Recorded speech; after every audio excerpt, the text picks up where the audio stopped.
Co je vlastně obžerství? Obžerství je jedním ze 7 smrtelných hříchů a je zařazeno hned vedle pýchy, závisti a nečistoty.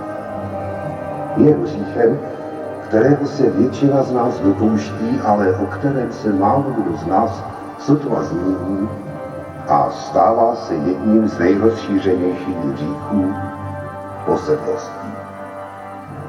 Objektem této posedlosti a rozkoše je jídlo. Realitou se stává skutečnost, že žijeme proto, abychom jedli, a nejedli proto, abychom žili. Současná doba nám umožňuje žít více pohodlně, mít více volného času, mít více jídla, komfortu, přepychu a pohodlí. Čím dál více se stáváme konzumenty nadbytku. Naše žití je najednou v současném reálném světě zúženo na směřování k hmotnému blahobytu. Tato materiální filozofie den co den zní z našich masmédií, rádií, televize, tisku a internetu. Zdůrazňuje pohodlí, úspěch a uspokojení našich tělesných potřeb. Všude jsme povzbuzováni k tomu, abychom žili úspěšněji, pohodlněji, abychom více a lépe jedli. Všude se klade důraz zejména na tyto pomíjející věci našeho světa. Tímto střídmost, zdrženlivost, umírněnost a sebekázeň upadly v zapomenutí při zběsilé honbě za úspěchem a blahobytem. Současná generace, proniknutá materiální filozofií, se marně snaží najít cestu ke štěstí a k blaženosti, marně usiluje o mír ve světě, marně vynakládá své síly, aby dosáhla skutečného vnitřního úspěchu, pokoje a radosti ze života. Jak snadné je v dnešní době naplnit svou mysl všelijakým kulturním a literárním slovem, naplnit své žaludky pamstí a nazpovědami a přitom usmrtit svou vlastní duši hladem.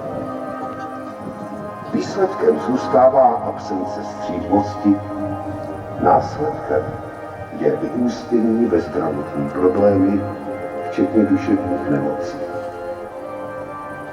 3/5 světa žijí ve špíně, bídě a hladu.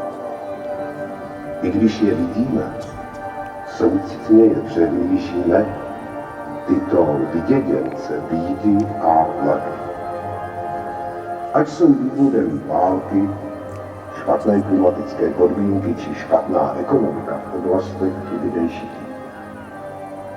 Tento stav bereme za normální a patřící všeobecně k bolestem naší planety, ke kterým jsme přivykli. Je potřeba této veliké miliardové armádě hladovějících více pomáhat, být sdílnější, ale i střídnější v uspokojování našich potřeb.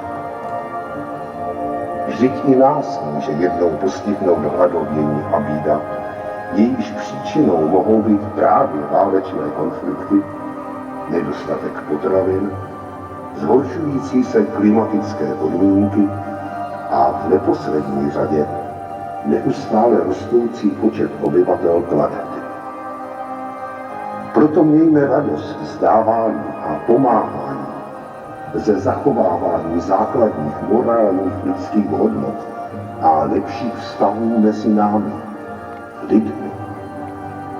Ve střídmosti, pokoře a laskavosti jsou ukryty nové šance, kdy můžeme druhé obdarovat a obohatit je krásou, kterou si uchováváme ve svém nitru.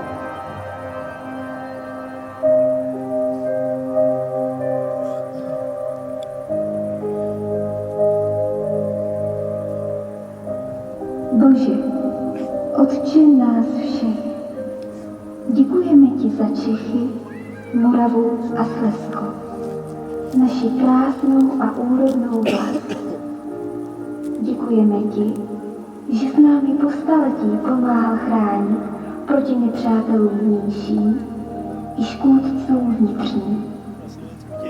Prosíme tě, dej nám i dnes potřebné skutečné vůči osobnosti všude, kde chybí. Dej všem dětem otce, matku a spořádaný domov a veď nás, abychom žili ve vzájemném porozumění a každý na svém místě po vzoru svatého knížete Václava zodpovědně konali svůj úkol. Staň se tak skrze Krista, našeho Pána. Amen.